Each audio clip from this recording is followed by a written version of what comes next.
এই দেখো একটা ডাল 1 বছর আগে পুঁতেছিলাম, এটা হচ্ছে একটা অ্যাগলোনিমা।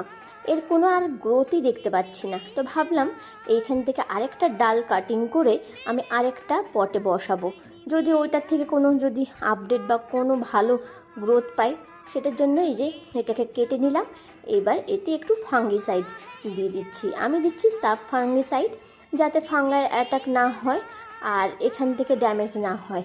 যাই হোক, যেখান থেকে কাটিং করেছিলাম সেই জায়গাটা দিলাম, আর এইটা আর একটা পাত্রে বসাবো, এখানেও একটু ফাঙ্গিসাইড বসিয়ে দিচ্ছি। এখানে একটা প্লাস্টিকের গ্লাসে আমি মাটি ভরে নিয়েছি আর তাতেই এই কাটিংটা বসিয়ে দিলাম, আর চারদিক দিয়ে একটু জল দিয়ে দিলাম, আর একটা ছাওয়া জায়গায় সেডি এরিয়াটাকে এইটাকে রেখে দেবো। আর দেখি এটার থেকে কত দিনে গ্রোথ হয়, শিকড় বেরোয় কি, আদৌ এটা কোনো রকমভাবে সাকসেস আমি পাই কি না তোমাদেরকে পরে আপডেট আমি জানাবো। তো এটাকে রেখে দিই, টাটা, আরেকটি ভিডিওতে তোমাদের সাথে দেখা হবে।